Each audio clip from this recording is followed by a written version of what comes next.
اور سپردگی کی جگہ یعنی جہاں اس کا مکان یا اس کی قبر بنے گی، اللہ تعالیٰ اس کو بھی جانتا ہے، اس کا بھی رب کریم نے بندوبست کیا ہے، اور یہ سب کچھ روشن کتاب میں مذکور ہے۔ مزید اللہ تعالیٰ نے فرمایا کہ تخلیق کائنات کا مقصد انسان کے خیر و شر کی آزمائش ہے، اس کے بعد کافروں کے حیات بعد الموت کو سحر قرار دینا۔ وہ کہتے تھے یہ جادو ہے، تو جادو قرار دینے اور ان کی سرکشی کا بیان ہے کہ عذاب میں تاخیر کو احسان شمار کرنے کی بجائے مسلمانوں کو تانے دیتے ہیں کہ عذاب کو کس چیز نے روک رکھا ہے۔ آگے چل کے انسان کی خود غرضی کو بیان کیا اللہ تعالیٰ، فرمایا کہ اللہ تعالیٰ کسی انسان کو کوئی نعمت عطا کرتا ہے تو وہ اس پر شکر گزار نہیں ہوتا، لیکن اگر نعمت چھن جانے پر تو پھر نا امید اور ناشکرا ہو جاتا ہے۔ ملی تھی تو پھر اس نے شکر ادا، چلی گئی تو بڑے شکوے کر رہا ہے۔ اسی طرح اگر مصیبت کے بعد کوئی نعمت ملے تو انسان اتراتا ہے، شیخی بھکارتا ہے، البتہ جو ہر حال میں صابر شاکر رہے اور عمل صالح کرے تو ان کے لیے بخشش ہے اور بڑا اجر ہے۔ اللہ تعالیٰ نے اپنے نبی پاک صلی اللہ علیہ وسلم کو تسلی کے لیے فرمایا کہ کفار طرح طرح کی فرمائشیں کرتے ہیں، کہتے ہیں کہ آپ پر کوئی خزانہ کیوں نازل نہیں کیا گیا، آپ اور آپ کے صحابہ غربت میں وقت گزارتے ہیں تو معاذ اللہ یہ وطا نہ دیتے تھے کہ کوئی خزانہ کیوں نہیں نازل کیا گیا، اور آپ کی تائید کے لیے فرشتہ کیوں نہ اترا، آپ اس پر تنگ دل نہ ہوں، آپ کا کام تو صرف لوگوں کو عذاب الہی سے ڈرانا ہے۔ اس صورت میں بھی قرآن کریم کے کلام الہی ہونے کا انکار کرنے والوں کو چیلنج دیا گیا ہے کہ اپنے تمام حمیتیوں کو ملا لو اور قرآن پاک جیسی 10 صورتیں بنا کے دکھاؤ، لیکن بنا سکتے؟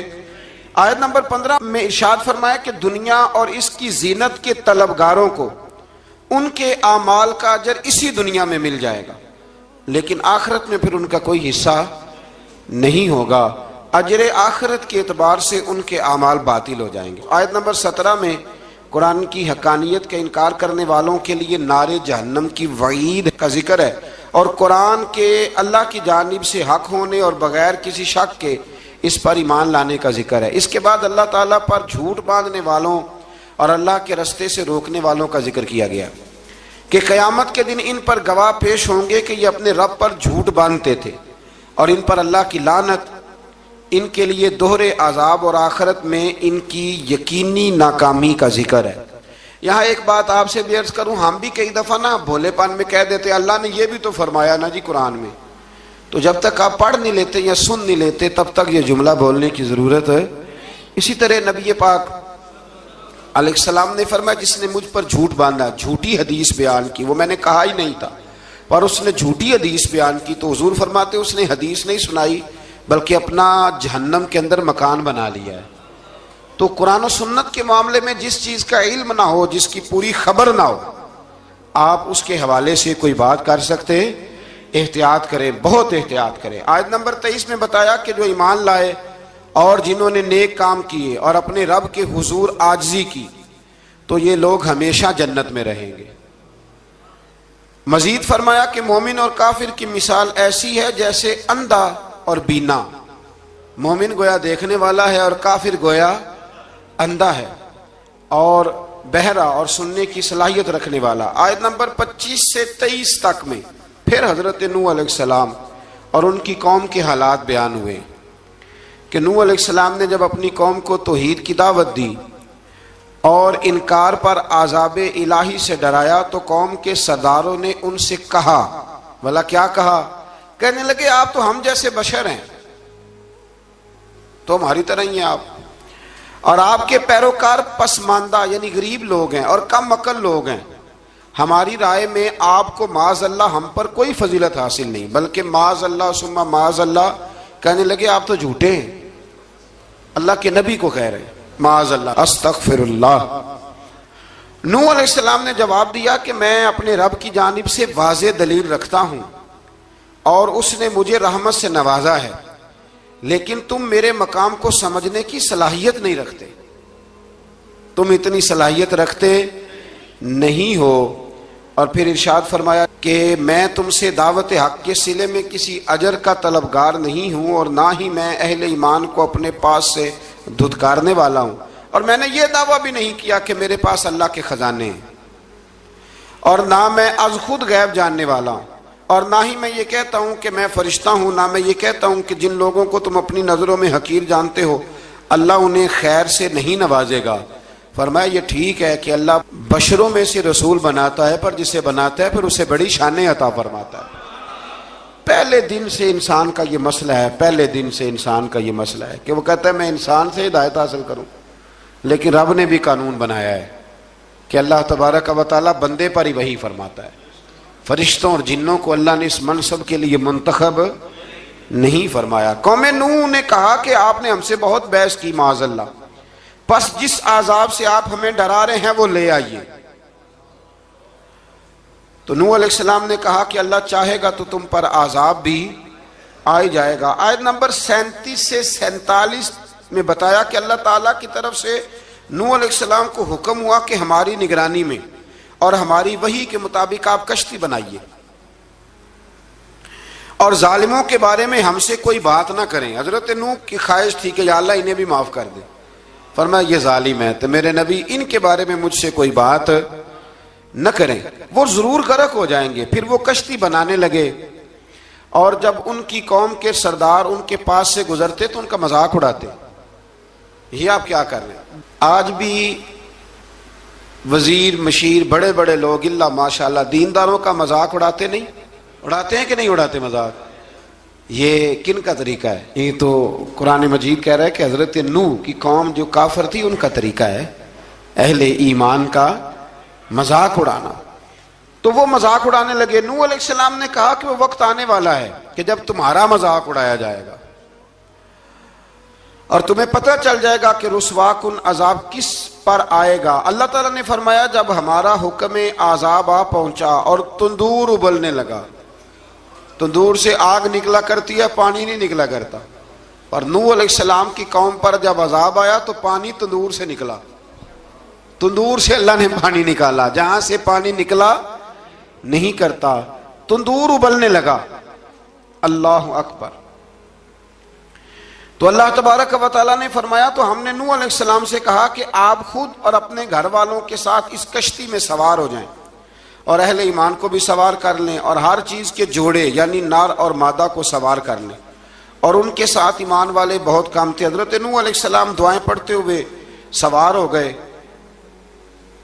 پھر کیا ہوا؟ کشتی انہیں پہاڑوں جیسی موجوں میں لے جا رہی تھی کہ نوح علیہ السلام الگ کھڑے ہوئے اپنے بیٹے سے فرمانے لگے اے بیٹے ہمارے ساتھ کشتی میں سوار ہو جا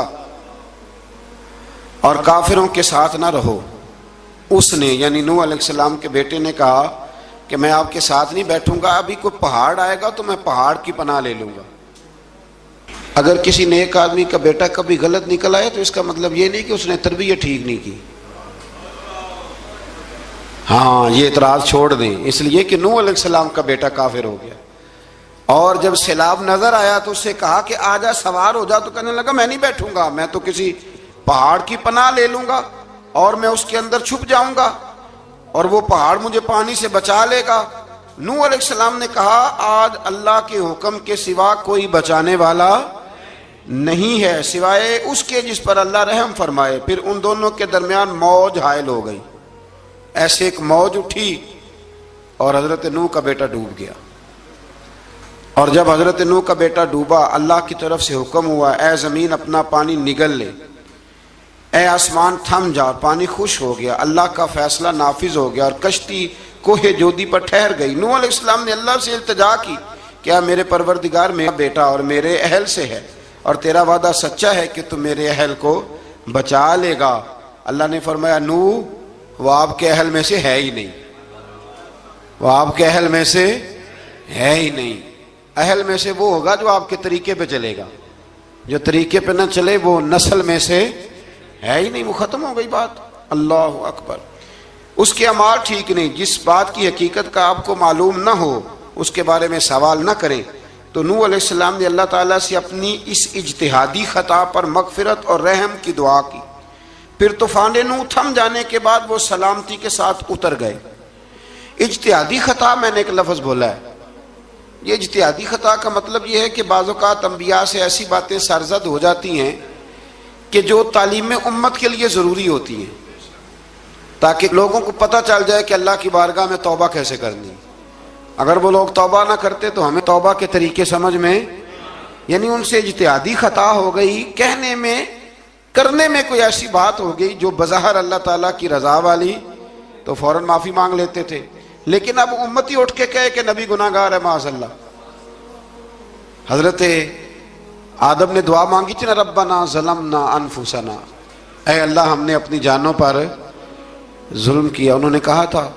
تو اگر کوئی بندہ حضرت آدم کو ظالم کہے گا تو کافر ہو جائے گا، تو اگر وہ کہے کہ وہ تو خود کہہ رہے ہیں، ایک بندہ اڑ جاتا ہے کہتے ہیں تو خود کہہ رہے ربنا ظلمنا، تو خدا کے بندے وہ اللہ کے نبی ہیں، وہ رب سے کہہ رہے ہیں، وہ عاجزی کے طور پر کہہ رہے ہیں۔ کچھ لوگ اڑ جاتے کہتے ہیں خود حضور نے کہا ہے جی انا بشر مثلکم، میں تمہاری طرح کا بشر ہوں، خود نبی پاک نے کہا ہے۔ عجیب بیوقوف بندے ہو، نبی کریم تو کہہ سکتے ہیں پر امتی اٹھ کے نہیں کہہ سکتا۔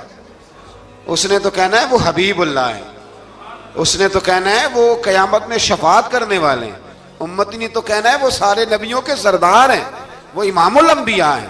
امتی وہ لفظ ادا کرے گا جو اس کے بنتے ہیں۔ اب کوئی بندہ اٹھ کے کہہ دے دیکھے نا، ایک بہت بڑا عالم تقریر کرتے ہوئے کہے جی میں تو ان پڑھ آدمی ہوں، تو اس کا شاگرد کہے کہ استاد جی قسم اٹھائے ہاں آپ نے تقریر میں کہا نہیں میں ان پڑھ ہوں، آپ تو ان پڑھ ہے، تو یہ بات ادب ہے کہ بے ادبی ہے؟ چلیں اس سے آگے چلتے ہیں، یہ بھی ذرا مشکل سے سمجھ میں آئے گی۔ ایک اور بات جو جلدی سمجھ میں آ جائے گی، ایم این اے جب اعلان کرتا ہے، تقریر کرتا ہے، الیکشن لڑتا ہے تو کہتا نہیں میں قوم کا خادم ہوں، کہتے ہیں نا کہ میں قوم کا خادم سے آپ کیا کچھ کراتے ہو؟ سارے کام کراتے ہیں نا۔ خادم کو بندہ یہ بھی کہہ لیتا ہے کہ جھاڑو دے دے گلی میں، کہتے ہو کہ نہیں کہتے؟ تو اس نے بھی تو سپیکر میں کہا میں خادم ہوں، کہو اس سے کہ جھاڑو دے گلی میں آگے، پھر پتہ کیا حال ہوگا؟ جھاڑو تو نہیں آئے گا اور ہو سکتا ہے کچھ ہے آ جائے۔ تو اس لیے اب کوئی بندہ کہے جی انہوں نے خود کہا ہے، تو ایک کچھ پوری جماعت ہے لوگوں کی جو بات کو سمجھتی نہیں، کہتے ہیں خود کہا ہے میں بشر ہوں، انہوں نے خود کہا میں غیب نہیں جانتا، انہوں نے خود کہا میرے پاس خزانہ کوئی نہیں، انہوں نے خود کہا میرے پاس کوئی شے نہیں۔ تو اس لیے آپ سمجھیں کسی کے لفظوں پر اگر آپ گرا لگا کے بیٹھیں گے تو پھر اس سے بے ادبی ہوگی۔ تو نوح علیہ السلام نے اللہ سے اپنی اجتہادی خطا کی معافی مانگی۔ اب حضرت نوح کو کوئی خطا کار کہے گا تو بہت بڑا مجرم بن جائے گا، اس لیے کہ وہ اللہ کے نبی ہیں۔ آیت نمبر 50 میں قوم عاد کا ذکر ہے، اور ان کی طرف دعوت توحید دینے کے لیے اللہ تعالیٰ نے حضرت ہود علیہ السلام کو بھیجا۔ ہود علیہ السلام نے قوم سے کہا کہ میں تم سے کسی چیز کا اجر طلب نہیں کروں گا، میرا اجر میرے اللہ کی بارگاہ میں ہے، پاس تم اپنے رب سے بخشش مانگو، پھر اس کی بارگاہ میں توبہ کرو، اللہ تعالیٰ تم پر موسلا دار بارش برسائے گا اور تمہاری قوت میں اضافہ فرمائے گا۔ قوم عاد نے دعوت حق کو رد کیا اور ایمان نہ لائے، بلکہ ہود علیہ السلام پر طنز کیا۔ وہ کہنے لگے کہ ہمارے تو معبودوں نے، ہمارے بتوں نے معاذ اللہ آپ کو پاگل بنا دیا ہے، آپ کو مجنون بنا دیا ہے، الٹا حضرت ہود کو کہنے لگے اس لیے آپ ایسی باتیں کرتے ہیں۔ ہود علیہ السلام نے کہا میں اللہ کو گواہ بناتا ہوں اور تم بھی گواہ رہنا کہ میں تمہارے شرک سے بری ہوں، اور میں اللہ پر توکل کرتا ہوں، اور میں نے رسالت کا حق ادا کر دیا ہے۔ آیت نمبر 58 میں اللہ تعالیٰ نے فرمایا جب ہمارے عذاب کا وقت آ گیا تو ہم نے اپنی رحمت سے ہود اور ان کے ساتھ مومنوں کو نجات عطا کی۔ قوم عاد نے اللہ کی نشانیاں اور رسولوں کو جھٹلایا اور دنیا اور آخرت میں لعنت کے حقدار ہوئے۔ آیت نمبر 61 میں پھر سے حضرت صالح علیہ السلام اور ان کی قوم سمود کے حالات کو بیان کیا گیا ہے۔ حضرت صالح نے کہا ہے میری قوم اللہ وحدہ لا شریک کی عبادت کرو، اس سے بخشش طلب کرو، اس کی بارگاہ میں توبہ کرو، اس نے تمہیں زمین سے پیدا کیا ہے، اس پر آباد کیا ہے۔ جواب دیا ہے صالح ہمارے آباء و اجداد کے معبودوں کی عبادت کو روکنے سے پہلے ہمیں آپ سے بڑی امیدیں تھیں، اور اب آپ ہمیں روکنے لگ گئے ہیں باپ دادا کے دین سے، لیکن اب ہمیں آپ کی دعوت کے بارے میں شکوک ہیں۔ صالح علیہ السلام نے اپنی قوم سے کہا کہ یہ اللہ کی اونٹنی ہے اور یہ تمہارے لیے نشانی ہے، اسے چرنے کے لیے آزاد چھوڑ دو اور اسے تکلیف نہ دینا، اللہ اکبر، ورنہ تمہیں عذاب پہنچے گا۔ انہوں نے اونٹنی کی کونچیں کاٹ ڈالی۔ صالح علیہ السلام نے کہا تم صرف 3 دن اپنے گھروں میں مزے اٹھا لو،